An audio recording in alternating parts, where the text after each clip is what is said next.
O Bitcoin deu uma leve recuperada nos últimos dias, né? O Bitcoin caiu bastante, chegou a 120 dólares, aí caiu agora, chegou a estar em 80 e poucos dólares, mas agora deu uma recuperada nos últimos dias. Será que isso é um sinal de que vai retornar às altas ou é só uma correção de mercado e ele vai voltar a cair, vai continuar caindo e coisa e tal?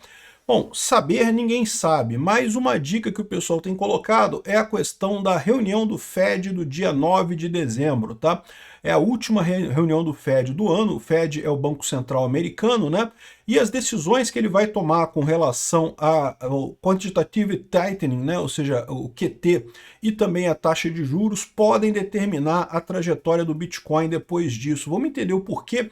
Por que o Bitcoin, que é um ativo libertário, que em tese não deveria ter nada a ver com o governo, por que o valor dele muda quando tem essa situação como o governo aumentando a taxa de juros ou caindo a taxa de juros, ou fazendo o quantitative easing, né, ou quantitative tightening, né? Vamos entender esse caso aqui. Eu sou Peter Turguniev, esse canal é o Ancapsu e essas notícias foram sugeridas por Carmen Lúcia só para tiraninhos e várias outras pessoas. Obrigado aí o pessoal que sugeriu notícias lá no nosso site, no visãolibertaria.com, e obrigado a você que está assistindo o nosso vídeo. Se você gosta do nosso conteúdo, por favor, deixe o seu like, se inscreva aqui no canal, né? Então, lembrando que eu não estou dando aqui nenhuma dica de investimento ou conselho de investimento. Se você pensa em investir, seja em Bitcoin, seja em outra coisa, procure um profissional qualificado. Eu falo aqui a minha opinião como libertário sobre o que está acontecendo aqui no Bitcoin. E, além disso, como eu sempre digo para vocês, eu mesmo me importo muito pouco com o valor do Bitcoin. Aliás, eu gosto quando cai, porque dá para eu comprar mais Bitcoin com menos dinheiro, né? Porque a minha visão é de muito longo prazo. Eu entendo que o Bitcoin é o nosso futuro. Em algum momento as shitcoins todas aí de papel, né? O dólar, o real, esses papeizinhos coloridos lastreados em honestidade de político vão tudo ir para o espaço e a gente só vai ter o Bitcoin mesmo para gerar a nossa economia. Então eu não estou preocupado se o Bitcoin está caindo, está subindo. Aliás, eu gosto quando ele cai, que eu compro mais, né?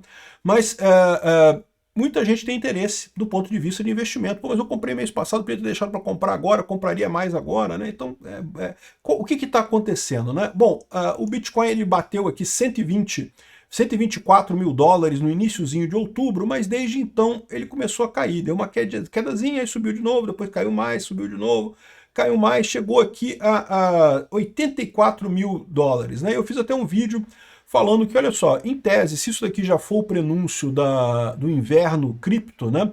Vocês sabem, as criptomoedas têm esse ciclo, né? Elas crescem na época do halving do Bitcoin, aí depois tem um período de baixa e depois voltam a subir de novo. Se isso for o período de baixa, se isso for o inverno cripto, isso deve chegar talvez até 70 mil dólares. Mas menos do que isso, pouco provável, né? Na história do Bitcoin, sempre o Bitcoin cai até o topo do último ciclo, né? Então, pouco provável que caia abaixo de 70 mil dólares. Ninguém sabe de nada, tá? Pode cair, pode. Pode não chegar a 70 mil dólares, pode também não chegar. Pode ser que agora tenha começado a subir de novo aqui. Ó. Do sábado, dia 22 para cá, só está subindo aqui. Já chegou a 90 mil dólares de novo, já voltou os 90 mil dólares, né? E ainda está muito para baixo, pode ser que seja só um picozinho e depois vai voltar a cair, ninguém sabe, mas o fato é que o que as pessoas têm falado muito é sobre a questão do Fed, tá? A Investing.com coloca aqui uma matéria muito otimista, dizendo que o Bitcoin está só esperando o Fed puxar o gatilho e aí depois vai para a Lua o Bitcoin. Tomara, tomara, que bom que vai para a Lua, né? Mas eu não sei, né? Qual que é o ponto nessa história toda? O que o pessoal está reclamando aqui? Bom, o que eles estão dizendo sobre essa queda do Bitcoin? Que essa queda do Bitcoin, entre outras coisas, é muito função justamente do quantitative tightening, que o Banco Central americano tem colocado já há algum tempo na economia americana, né? Isso tem enxugado a liquidez dos mercados e com isso acaba afetando o Bitcoin. O Bitcoin é uma moeda de liquidez. Vocês já repararam isso? Sempre que tem uma crise, o Bitcoin é o primeiro que cai. Por que cai o valor do Bitcoin primeiro? Justamente por ser uma moeda muito líquida, é uma reserva de valor que você pode vender muito rápido. E nessa situação, vender ações, por exemplo, vender imóveis, tudo isso é demorado, tudo isso pode gerar mais dor de cabeça, né? Até ações, o Bitcoin é mais rápido que vender ações, por quê? Porque as ações só funcionam em horário de expediente, horário que a bolsa está funcionando. O Bitcoin funciona 24/7. Se você quiser vender Bitcoin às 1 hora da madrugada do sábado, você vende Bitcoin, ou compra também, né? Então é um mercado que é muito mais líquido. Imediatamente você pode se desfazer das moedas ou trocar por outra coisa. E numa situação de crise, muita gente precisa disso, precisa mover os ativos, né? Então, o Bitcoin acaba respondendo dessa forma. E aí o que o pessoal está colocando aqui é justamente que vai ter uma grande reunião do Fed agora no dia 9 e 10 de dezembro. A decisão dessa reunião será anunciada no dia 10 de dezembro, às 4 horas da tarde, no horário lá de Nova York. Então, o pessoal estaria muito esperando essa decisão, ou seja, muita gente estava preocupada, precisando de dinheiro, né, precisando de dinheiro vivo, né, estão dizendo que está havendo essa falta de liquidez no mercado, e aí o Bitcoin sofre por quê? Porque justamente ele é uma fonte de liquidez, as pessoas precisam de dinheiro, o que elas fazem? Vendem o Bitcoin para comprar o que precisam comprar, né? E essa decisão agora do Fed pode ser fundamental, por quê? Porque tem duas alternativas. Aqui, ó. O mercado cripto está aguardando a decisão de corte de taxa de juros do Fed. Então, uma coisa que pode acontecer é o Fed diminuir a taxa de juros lá nos Estados Unidos. Com isso, a liquidez aumentaria muito, a expectativa é que o Bitcoin subiria muito nessa situação. Mas é pouco provável que o Fed mexa na taxa de juros, porque, como a gente falou já num outro vídeo, os dados de desemprego só vão ser divulgados depois dessa reunião do Fed. Então, o Fed não teria essas informações sobre desemprego ainda. O mais provável nessa situação é que ele mantenha a taxa de juros. Ah, então não vai mudar nada. Isso daí, por que o pessoal está parado se não vai mudar nada e coisa e tal? Pois é, porque na taxa de juros, assim, não me entenda mal, se o Fed cortar a taxa de juros, seria ótimo para o Bitcoin, certamente, não só para o Bitcoin, como para a Bolsa também, porque isso significa que os títulos do governo americano ficaram com um preço mais baixo, é melhor você pegar o seu dinheiro e comprar ações, ou comprar Bitcoin, ou comprar qualquer coisa, né?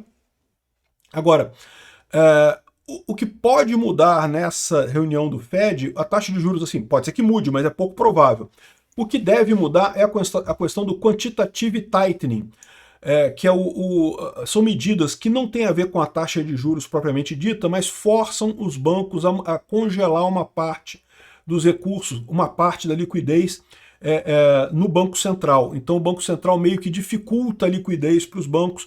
Isso é uma maneira de você também controlar a inflação, né? Então, uma maneira é você aumentar a taxa de juros, as pessoas vão comprar títulos do governo e com isso esse dinheiro fica parado ali, se ele não está sendo gasto em outras coisas, você está segurando a inflação, né? Outra maneira é você criar uma lei que obriga os bancos a fazer uma reserva, a guardar dinheiro no Banco Central, então, ou seja, também você está segurando esse dinheiro de uma certa forma ali.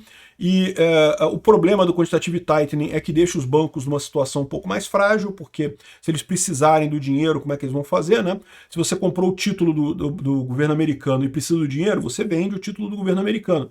Mas se o governo americano criou uma lei que diz que você tem que deixar dinheiro em determinado lugar, você não tem como mudar isso rápido, né? Então costuma ser uma coisa pouco usada, num limite muito pequeno. E o governo americano já vem usando esse quantitative tightening já há algum tempo. E ele é válido, ele foi definido há algum tempo atrás, e ele é válido até dia 1º de dezembro. Então, dia 1º de dezembro, em tese, acaba o quantitative tightening. E aí que é a grande decisão que pode ser um ponto de mudança. Essa reunião do Fed agora, do dia 9 e 10, pode representar... Pode ter dois cenários. Eles podem manter o quantitative tightening, podem até aumentar o quantitative tightening, ou podem relaxar o quantitative tightening e realmente não continuar com ele. O que o Banco Central americano vai fazer é que é a dúvida. A visão é, se o Banco Central continuar ou recolocar o quantitative tightening, porque lembra, ele em tese encerra em 1º de dezembro. Quando chegar a reunião no dia 10 de dezembro, ele já vai ter acabado. Isso já é uma coisa positiva para o Bitcoin, mas depois disso o Fed pode decidir colocar de novo o quantitative tightening, né? Ou outra alternativa é ele realmente tirar, deixar fora e não continuar com o quantitative tightening. Isso seria muito bom para o Bitcoin, né? Então, as últimas minutas do Fed mostram que a maior parte das pessoas que estão lá, elas dão apoio a acabar mesmo com o quantitative tightening. Então a expectativa, essa notícia aqui é do dia 19 de dezembro, a expectativa de todo mundo é que acabe de fato o quantitative tightening em dezembro, e aí as pessoas acham que o Bitcoin vai voltar a subir a partir daí, mas isso daí é uma especulação. Ninguém sabe de verdade se isso vai acontecer. Primeiro, não se sabe se o Banco Central vai querer mexer nisso, porque, veja, na taxa de juros ele não vai mexer porque não tem o dado de desemprego, mas talvez pelo mesmo motivo ele prefira não mexer no quantitative tightening, né? E tem pressões inflacionárias também lá nos Estados Unidos, a inflação também está séria lá. Não é à toa que o Trump voltou atrás lá na questão da carne e café brasileiros e coisa e tal. A inflação está séria lá nos Estados Unidos, então talvez eles tenham que manter a quantitative tightening como uma forma de segurar a inflação por lá também. E se isso acontecer, a tendência é o Bitcoin continuar nessa mequetrefe aí, talvez até cair mais até o fundo do poço, lá até o inverno cripto do Bitcoin. Mas, de novo, ninguém sabe o que vai acontecer, né? Vamos aguardar aí o dia 10 de dezembro. Essa pequena subidinha aqui, provavelmente o pessoal já apostando que o resultado da reunião vai ser uma coisa positiva. E bom, se você gosta de apostar, não está afim de apostar no tigrinho, quiser apostar nisso daqui, você pode apostar nisso daqui também. Aí cada um aposta no que quiser, né? Mas ninguém sabe, está todo mundo em compasso de espera para essa decisão do Banco Central. Obrigado por assistir nosso vídeo até o final. Tem alguns links para você nos ajudar aí na tela e também na descrição desse vídeo. Contribua com o nosso projeto.